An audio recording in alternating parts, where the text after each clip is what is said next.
kabar Eksis? Masih pada nungguin kan podcast Expose? Sebelum kita mulai, kita mau memperkenalkan diri terlebih dahulu. Perkenalkan, nama aku Atia. Dan ini teman aku. Perkenalkan, nama aku Fatia. Jadi di podcast Expose 9.0 ini kita tuh pengen bahas apa sih? Kita tuh pengen bahas suatu topik yang sebenarnya tuh deket banget sama kita. Kehidupan pelajar ya, iya, khususnya. kehidupan pelajar khususnya. Tapi kita juga masih tetap nyambungin nih sama perjuangan dari RA Kartini. Tapi bukan lagi perjuangan tentang mendapatkan hak wanita, tapi juga tentang gimana caranya kita menghadapi tantangan yang ada di depan mata kita sekarang. Itu kan sama aja kayak bentuk perjuangan ya.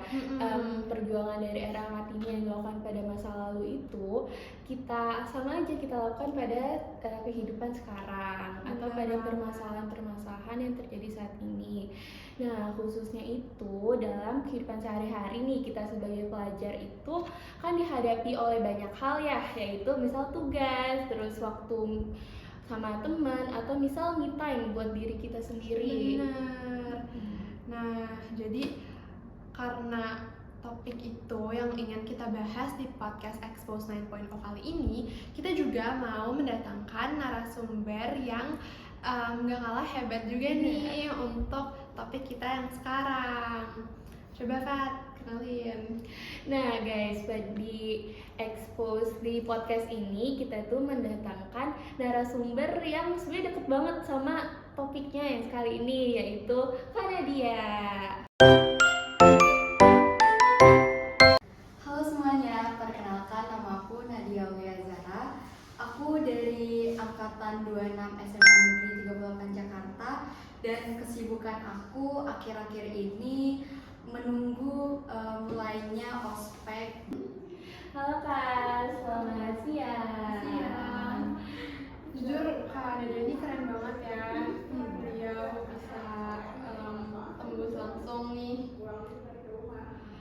Bisa tembus, kebetulan kan kemarin SNBP ya Kak kabarnya.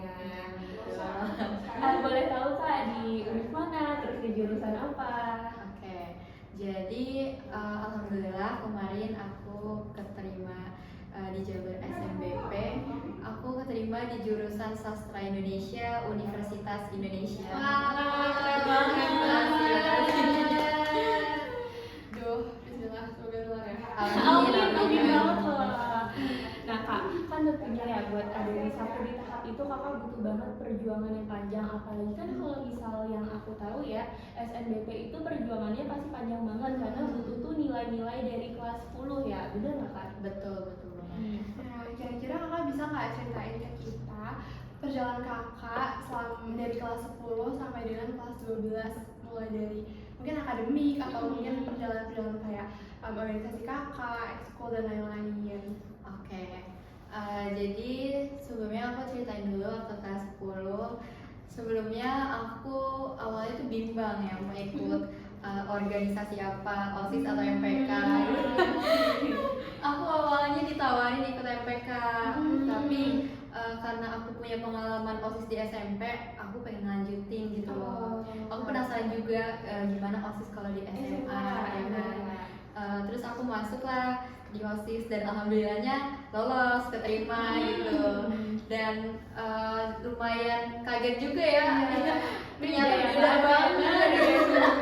beda banget ternyata OSIS di SMP sama di SMA gitu.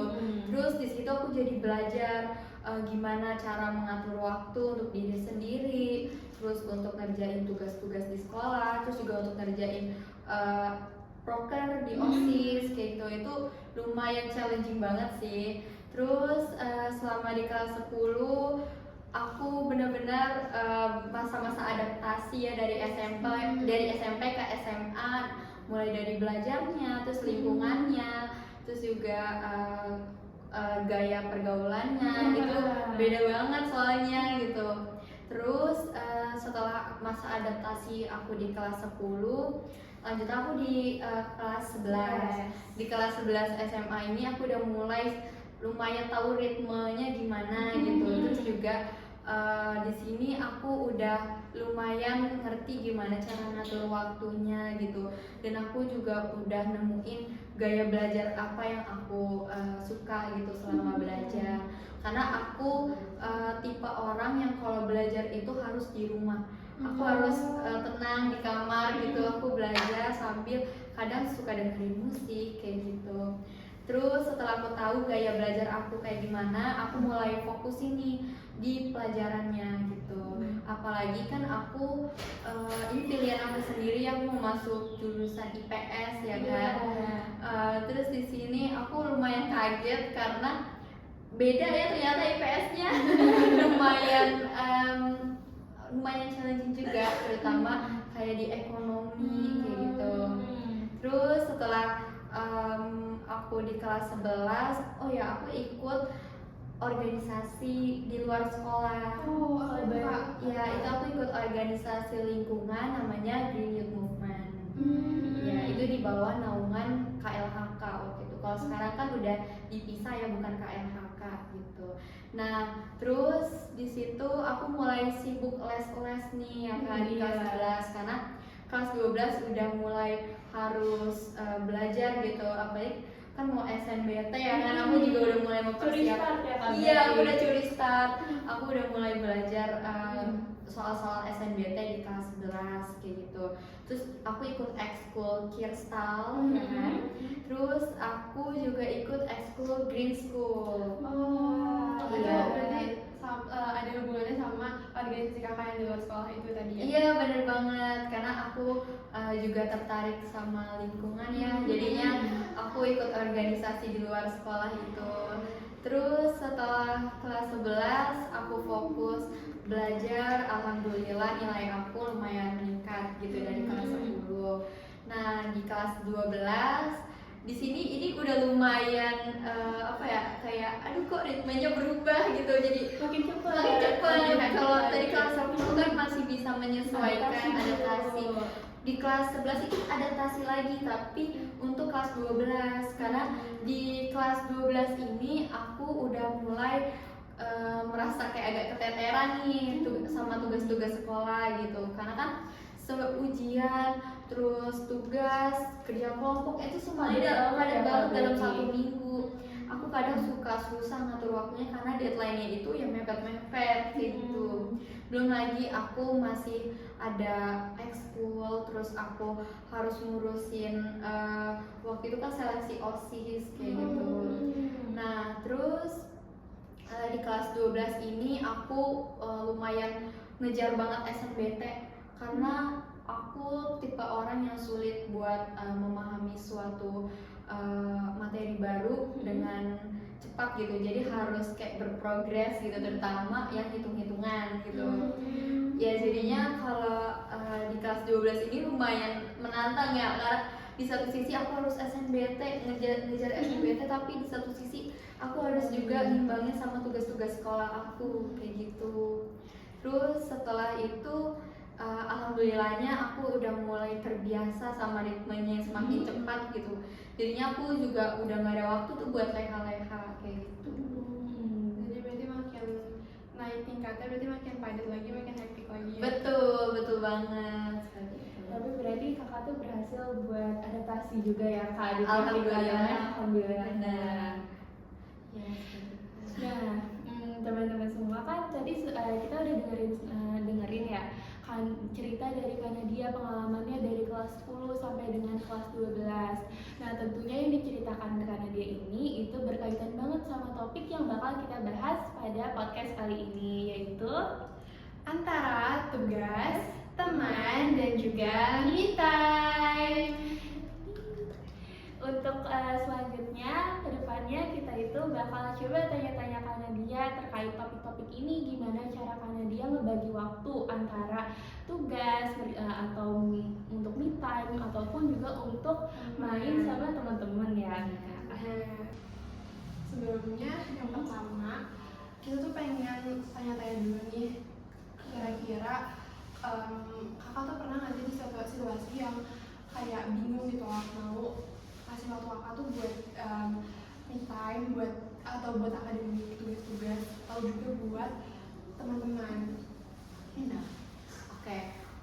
Pernah sih, aku pernah, pasti kalian juga pernah kan ngerasain pengen banget nih refreshing gitu, main sama teman-teman, tapi tugas-tugas kita masih banyak, belum selesai gitu ya kan. Ya aku menyikapinya, pertama aku biasanya nanya dulu sama teman-teman aku, guys kalian free gak gitu, main yuk. Kalau misalnya teman-teman aku pada nggak bisa nih, gue ada tugas ini gitu, ada kerkom ini, terus aku juga oh iya deh gue juga masih ada tugas ini. Biasanya tuh kita kompromi, kita diskusi gitu kayak yaudah gimana kalau kita kelarin tugas kita dulu baru main. Oh yaudah, atau enggak kalau emang butuh banget nih refreshing hari itu gitu, udah sumpah gitu, biasanya kita main nih di salah satu rumah teman sambil ngerjain tugas kayak gitu.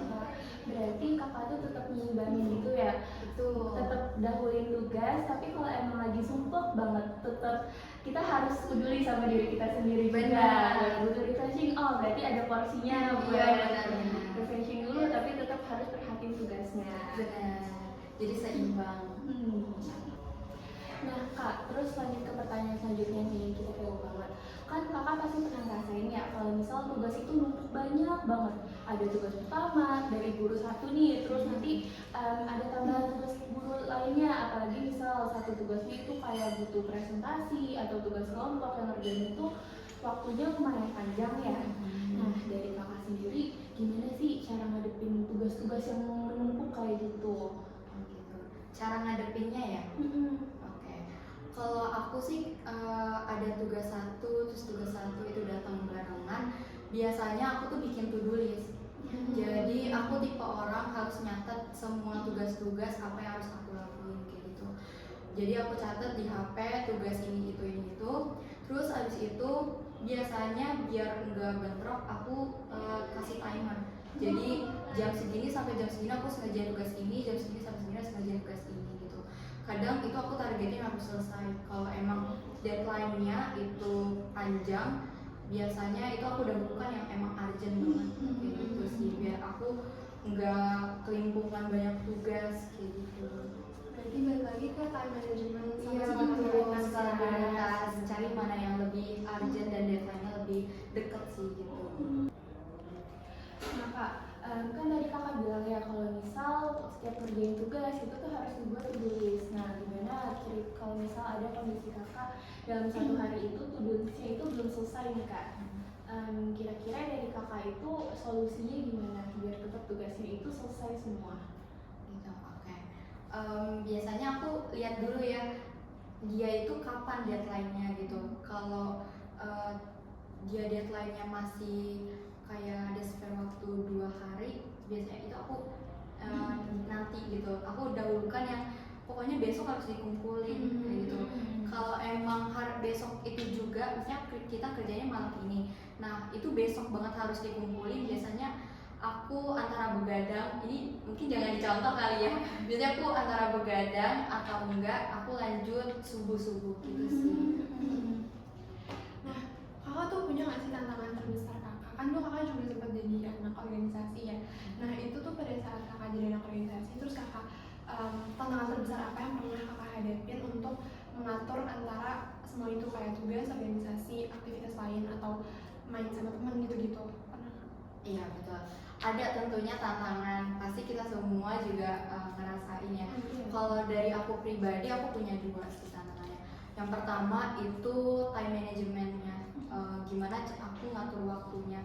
Karena untuk awal-awal masa adaptasi kayak kelas 10 itu, aku kan join OSIS itu kan dari kelas 10 ya.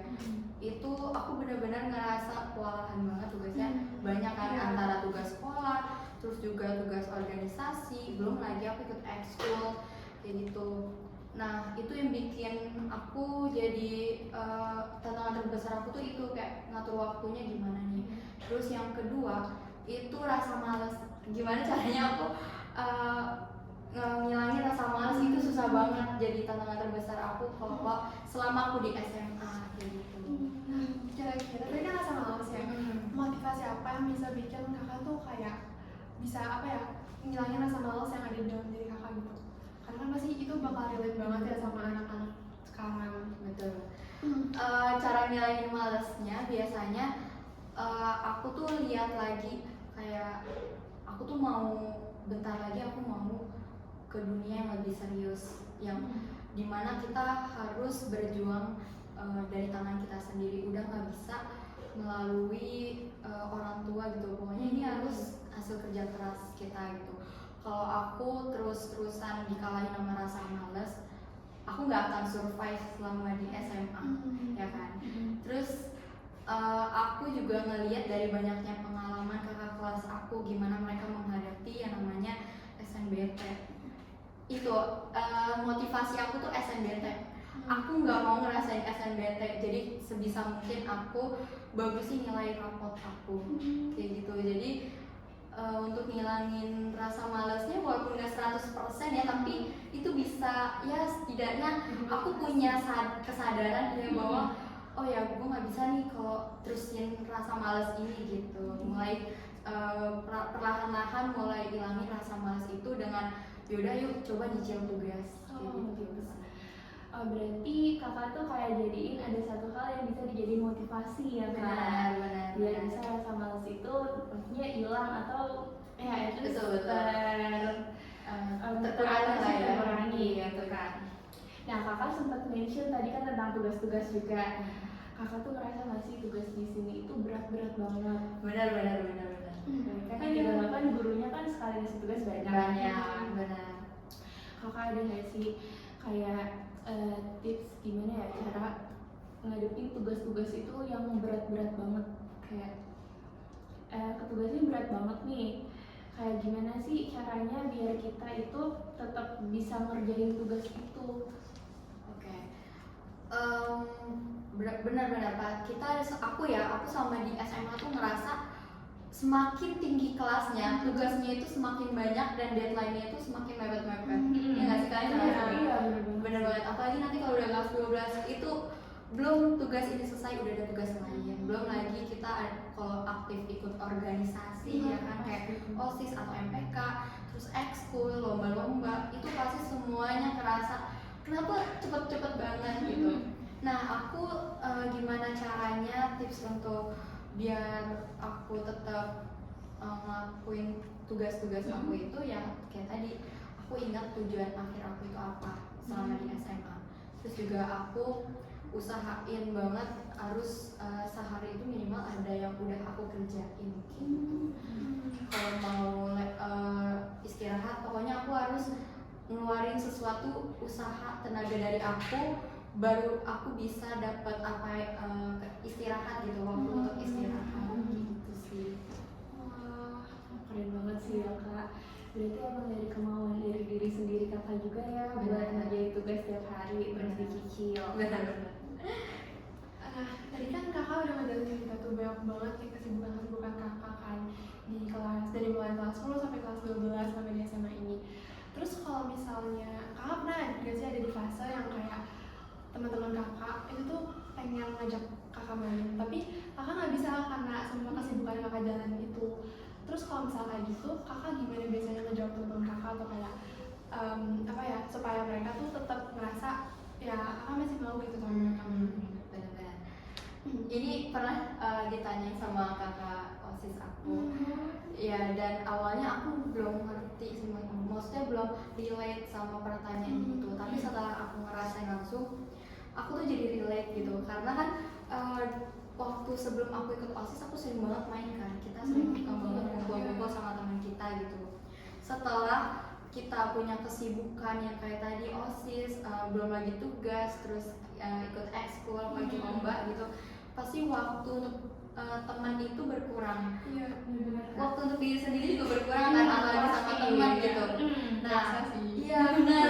Ya aku juga relate banget sama pertanyaan ini.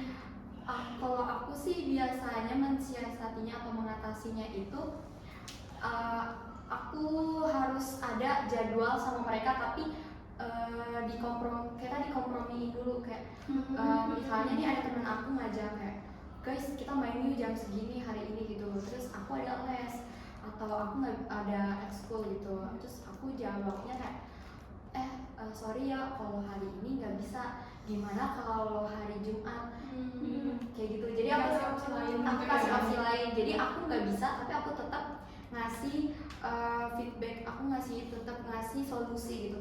Kita nggak jadi main hari ini tapi main hari Jumat, dan biasanya aku kayak di rumah aku aja deh gitu. Berarti tetap ada cara ya kak, gimana caranya biar bisa ketemu nih, biar bisa main. Selain tugas-tugas kan ya pasti kan dengan banyaknya pilihan-pilihan kayak gitu nih, antara main, mau me time atau ngerjain tugas-tugas itu bakal jadi stres juga nih lama-kelamaan. Di kepala kita kayak kita harus dahuluin yang mana dulu ya. Nah karena dari itu nih, gimana sih cara kakak tuh ngadepin stres dari ketiga pilihan tersebut kak? Oke. Biasanya aku tuh sukanya me time ya. Aku suka banget kayak kalau mau me time itu harus kelarin dulu tugas-tugas. Biar kita tuh plong gitu loh, kalau mau me time gak ada rasa bersalah ya kan.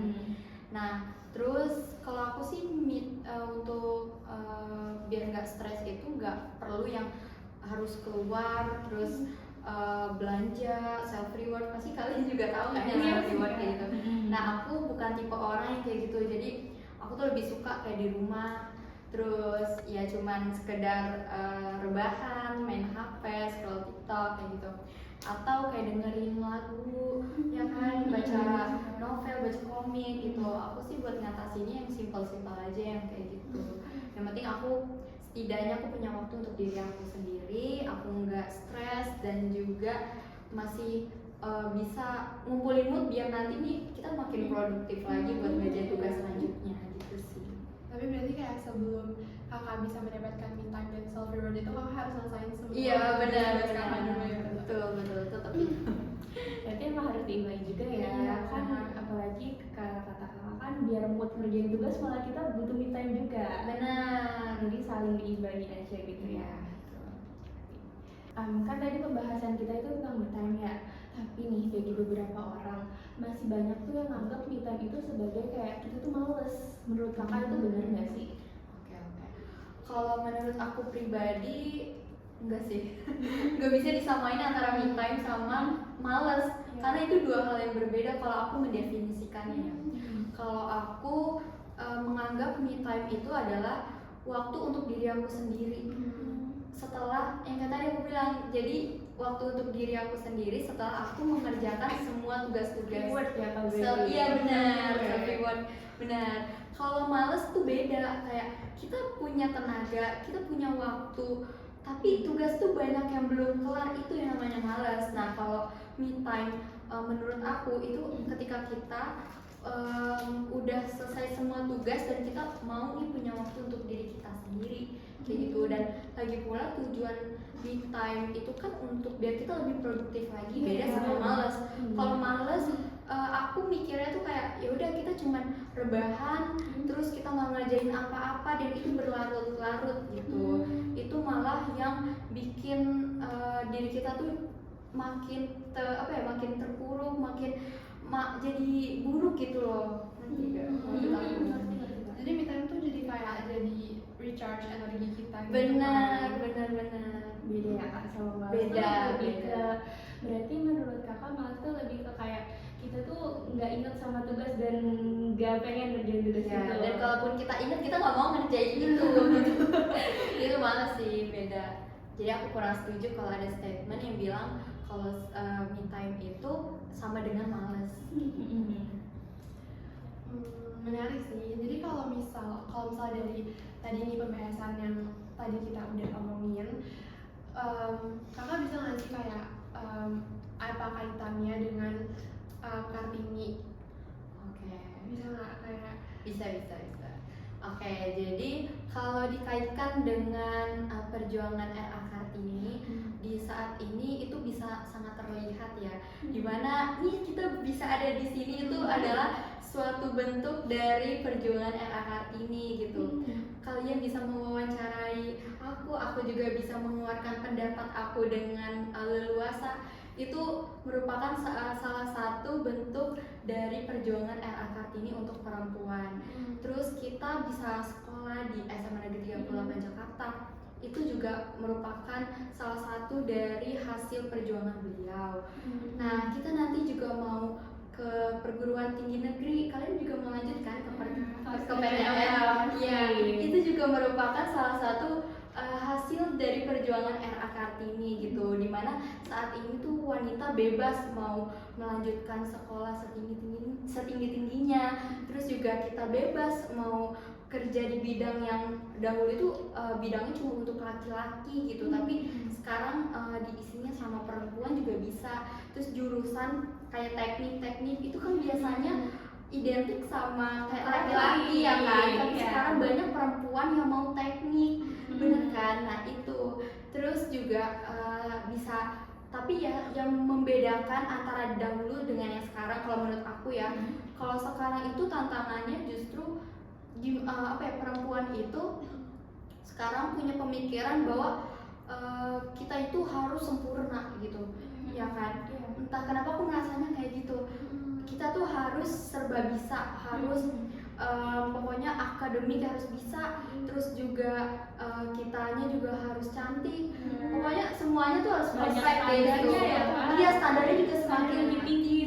Nah itu menurut aku tantangannya tuh gimana kita tuh harusnya bisa memposisikan diri kita, harus tahu batasan diri kita bahwa kita itu perempuan. Kalau mau jadi perempuan yang hebat itu nggak harus serba perfect. Kita juga harus tahu batasan diri kita.